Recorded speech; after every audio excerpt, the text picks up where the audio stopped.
In the dusty, sun-beaten heart of West Texas lived a young rancher named Leo, whose pockets were as empty as the rain clouds above. His days were a monotonous cycle of mending fences that refused to stay fixed and tending to a herd of cattle that seemed to shrink with each passing season. The bank's letters were piling up, each one a stark reminder of his looming failure. One sweltering afternoon, a letter arrived, but it wasn't from the bank.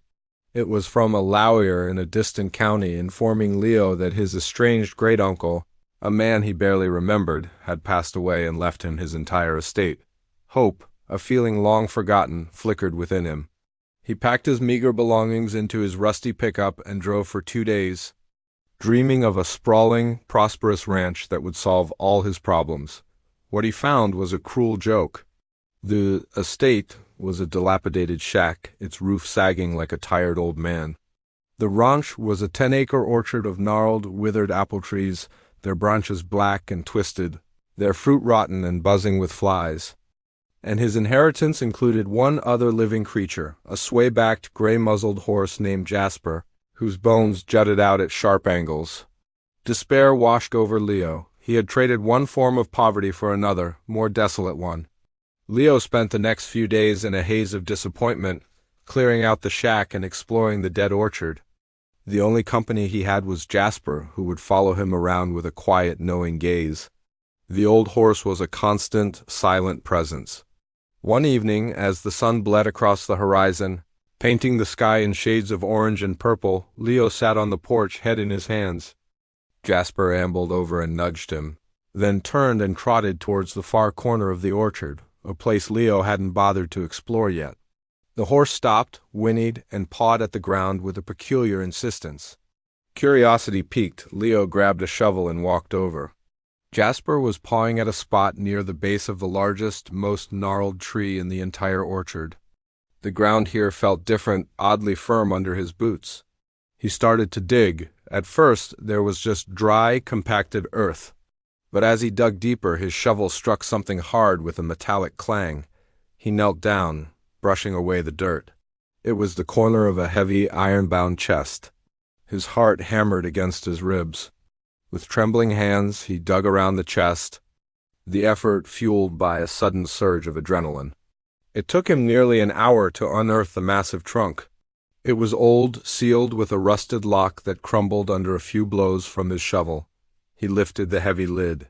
Inside, nestled in decaying velvet, were stacks of gold coins, shimmering in the fading light. There were also bundles of old, yellowed papers. He picked one up. It was a deed, dated over a century ago. As he read through the documents, the story unfolded. His great-uncle's family hadn't been poor farmers. They were savvy prospectors who had discovered a rich gold vein on this very land. They had mined it secretly, hoarding the wealth and living modestly to avoid attracting attention. The dead orchard was just a cover. Leo sat back, stunned, the sheer weight of the discovery pressing down on him. He counted the coins, his hands shaking. He carefully examined the deeds and geological surveys also tucked inside the chest. The papers revealed that the initial vein his ancestors had mined was just the tip of the iceberg. A much larger, untouched deposit lay deeper beneath the orchard. The estimated value, according to the old surveys, was staggering. Conservatively, he was looking at a fortune of at least $50 million. All this time, he had been walking on a hidden treasure, guarded by a dying orchard and a faithful old horse.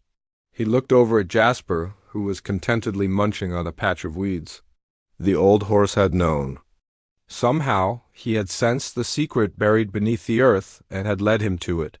Leo walked over and wrapped his arms around the horse's neck, burying his face in its coarse mane. He wasn't just a broke rancher anymore. He was the guardian of a family legacy, the owner of a fortune beyond his wildest dreams. And it was all thanks to a rotten orchard and a very, very smart old horse. But the story doesn't end there. With his newfound wealth, Leo didn't just pack up and leave. He honored his family's legacy. He bought back his family's original ranch in West Texas, paying off the bank and restoring it to its former glory. He then returned to the orchard, not to exploit it, but to protect it. He hired geologists who confirmed the old surveys. The land was incredibly rich in gold. But instead of launching a massive mining operation, Leo chose a different path. He established a state-of-the-art, environmentally friendly mining system that extracted the gold with minimal impact on the land. He also invested in the local community, which had been struggling for years.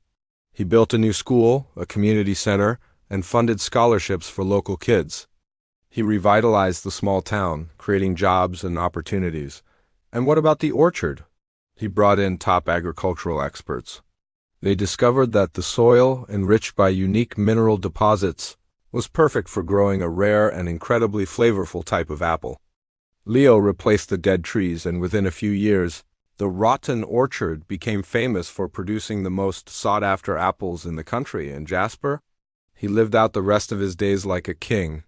Leo built him a brand new stable, hired the best veterinarians, and fed him a diet of the finest oats and, of course, the sweetest apples from the revitalized orchard. The old horse became a local legend, a symbol of how fortunes can be found in the most unexpected places, and how true wealth isn't just about what's in your bank account, but what you do with it. Leo's story became a testament to perseverance, kindness, and the incredible bond between a man and his horse. Thanks for watching. Don't forget to like and subscribe for more amazing stories.